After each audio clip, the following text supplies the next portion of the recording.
Greetings PNG and YouTube community. I welcome you all to this very important Parliament session of PNG, in which the Deputy Opposition Leader and Member for North Fly, Honourable James Donald, asked 5 very important questions to the Prime Minister James Marape. Let's hear from the Deputy Leader of Opposition. So my questions is to the Prime Minister. Number 1, what mechanism has been put in place to save the nation from being grey-listed on the corruption index? Number 2, what has the government done to address the corruption issue as an indicator together with line agencies empowered by law to fight corruption? Number 3, can the Prime Minister advise the House how many corruption cases have been prosecuted in the last 12 months as a sign of PNG's commitment to fight corruption to avoid being grey-listed? Number 4, if PNG is grey-listed, probably going to be around next year, what will happen to the financial institutions in PNG? And last question, when PNG is grey-listed, what plans has the government in place to lure international investors to still invest in PNG as a safe investment destination? Thank you. Before we hear the response from the PM James Marape, let us define grey-listed.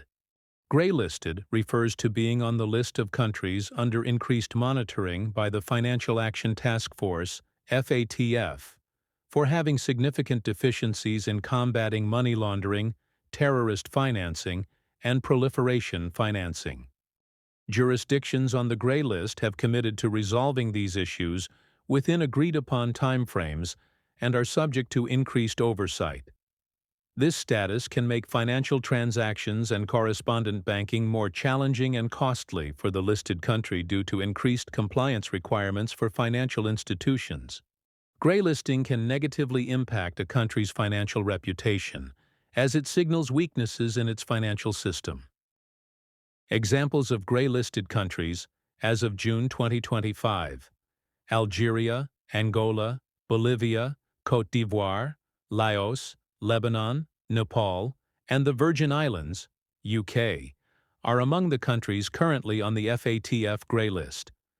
And by 2026, PNG may be added to the grey list. Now let's hear from the PM Honourable James Marape responding to the opposition leader.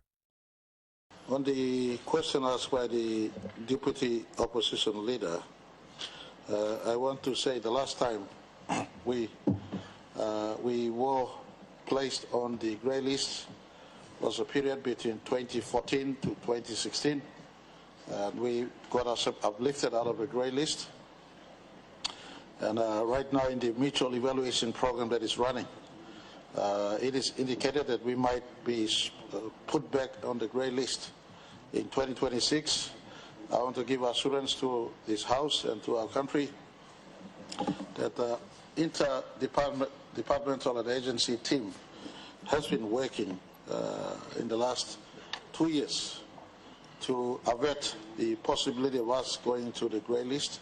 But in any case, if it does happen in 2026, then I want to give full assurance to our country that just like in 2016 when we got out of the grey list, we will do our utmost best at the very earliest to get out of grey list. The interdepartmental committee that involves the Department of Justice and Attorney General, the Central Bank, FASU, Finance, Treasury and Planning, Police, and a whole lot of agencies that are engaged in this one have been informed that they must not rest but to work to ensure we come out of the grey list if it does happen next year. I would be preempting the process that is running. I know many commentaries have been made from the Central Bank and elsewhere of the view that we might be heading into a grey list next year. In a meeting I had with them about 6 weeks ago, I summoned all agencies to work with leaving no stones unturned, including informing the police commissioner It is your job to do what you have to do instead of us telling you what to do. Speaking on this, in response to this question, in that private meeting, he was advised. There are two fronts. I want to step back a little bit in answering this question. Two fronts. The global consciousness on terrorism financing and money laundering has been elevated since the 11th of September 2001 terrorist-led attack that happened in New York City and USA. Since then, there has been a global consciousness on standing watch to terrorism financing and anti-money laundering. These twin factors have propelled all financial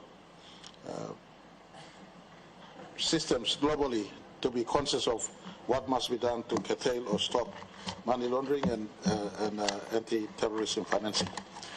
For us in the country, they indicated that we have fallen behind on some areas, and I've given the key agencies of state, Justice Department, I pulled back the chairmanship of that department under Justice Ministry to be headed by the Treasurer. Treasurer is now taking charge of this work. Apparently, and I must admit that in the last year or two, that work has slowed down, and so I've asked Treasury take chairmanship over this agency, cross-agency work, attend to this, and before February 2026, we must put to the scoreboard what we must do in respect to fighting corruption, anti-money laundering, and hopefully standing watch to anti-terrorism financing in our country. Some of this work have matured to be fair in our country and this Parliament. The passage of the ICAC, passage of the ICAC laws and ensuring that ICAC becomes an institution that is now in place to fight corruption, the strengthening of our police force. The police commissioner, to be fair on him, has recruited an expatriate policeman to be the head of the anti-fraud, anti-fraud section at the police force. So there's some work happening at this space, but not at the pace the international observer and independent observation team has come to assess, giving the mutual evaluation. The conclusion of the mutual evaluation will take place sometimes next year, and if they see that we have not been compliant, they will put us into the grey list. If we have shown substantial progress, those status will be updated to us first quarter next year. And whatever it is, I want to give commitment to our country that our compliance to anti-money laundering and our compliance to anti-terrorism financing in our country will not slow down. We will step up. This Parliament under this Pangu-led government have passed, for instance, the amendment to the Proceeds of Crime Act. We passed on not too many years ago, so there is an amendment to the Proceeds of Crime Act that includes undisclosed wealth. We've also passed the Whistleblowers Act.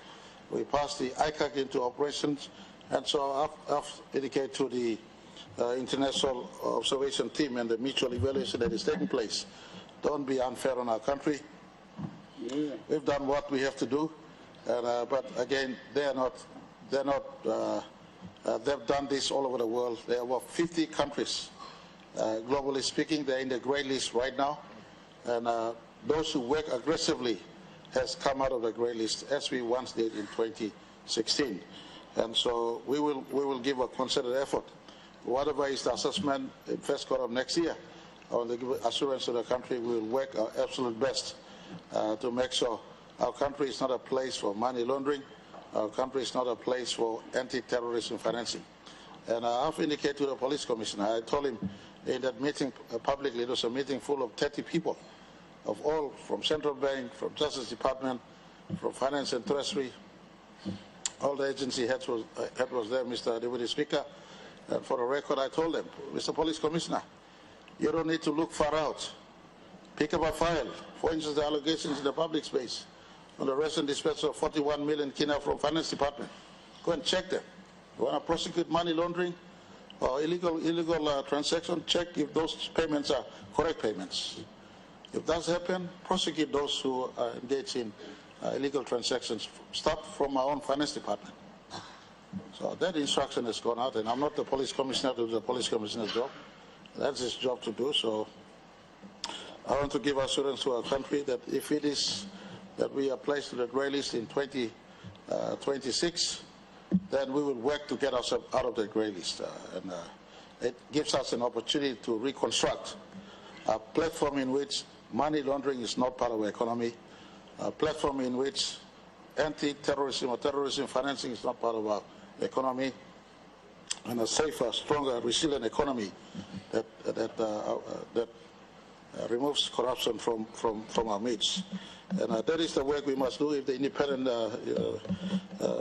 evaluation committee or mutual evaluation team established that we will be in grey list, then assurance I give to our country, we'll work our way out. Our investors, whilst they'll be looking at this, I want to give confidence to the country. Many of our established investors in our country have been working with us the last 50 years. And so that may affect new investors, but our existing investors and pool of investors are long-term, have a long-term view in our country. The short-term assessment will not get, in my view, some of the major investment focuses that we have on the horizon. With or without a grey list, those investors who have committed to invest in our country will invest, and we're standing out our country as a continued safe investment destination. Thank you too much, Mr.